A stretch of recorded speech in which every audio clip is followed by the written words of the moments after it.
Sydney Bears throughout the mid to late 1990s. He scored a try. Craig Simon, Peter Johnston and Jonathan Britton. Neil Piccinelli 2 from 6. Barry Ward 0 from 1 against Parramatta.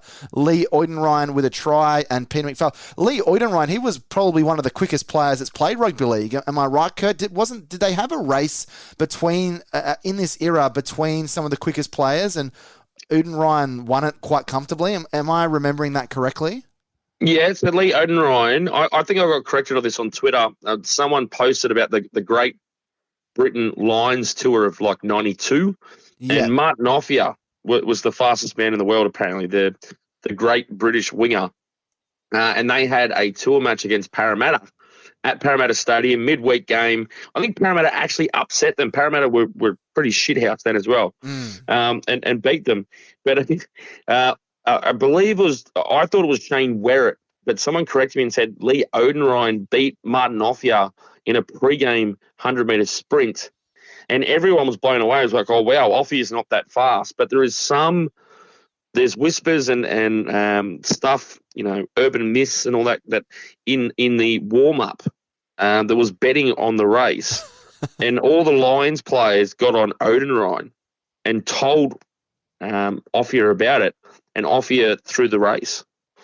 Really? Because I've just gone to his Wikipedia page and it says, a noted speedster, Oudenryn gained a reputation as the fastest player in rugby league when he defeated Great Britain winger Martin Offiah, generally regarded at the time to be the fastest player by half a metre in a 100-metre sprint race. Prior to the Parramatta vs Great Britain match played at Parramatta Stadium during the 92 tour, which Parramatta won 22-16.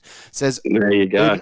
Oudenryn, standing as the fastest player in rugby league, took a big hit at the rugby league sprint race held in the Botany Bay Gift in March 1993. Over 75 metres, he could only finish in third place behind Brett Dallas and second place John Minto. John Minto. So John Minto was a South player. He was, yeah. No relation to Scott. He only played 35 games, played 20 games for the London Broncos and 15 for Souths. But it did say that he was a promising schoolboy athlete, winning state and national junior beach sprint championships with Terrigal.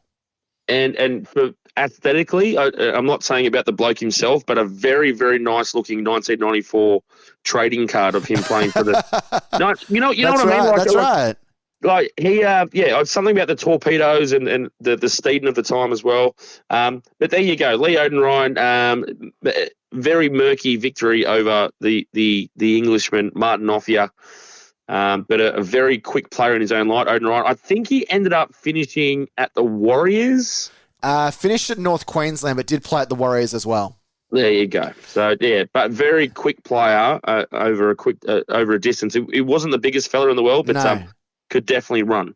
Yeah, I don't know how many people had Lee Oudenryn on their Red V podcast bingo page tonight, Kurt. But just quickly, I don't know if I've said this, but that 1992 Great Britain's tour was such a bizarre tour because there was a bunch of games they played, because obviously it was played during the middle of the season. They played... I'm trying to find it. Yeah, they played the Canberra Raiders on Saturday the 6th of June.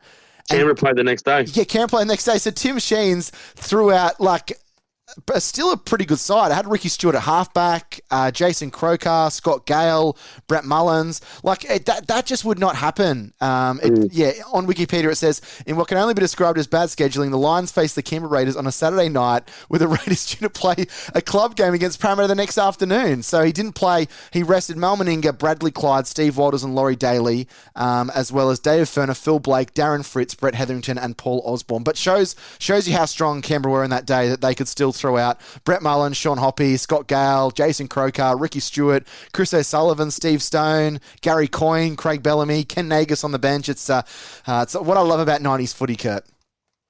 And on top of that, a rare test match for the old AFL ground at Prince's Park in Carlton. Oh, that's right. And the Lions won that.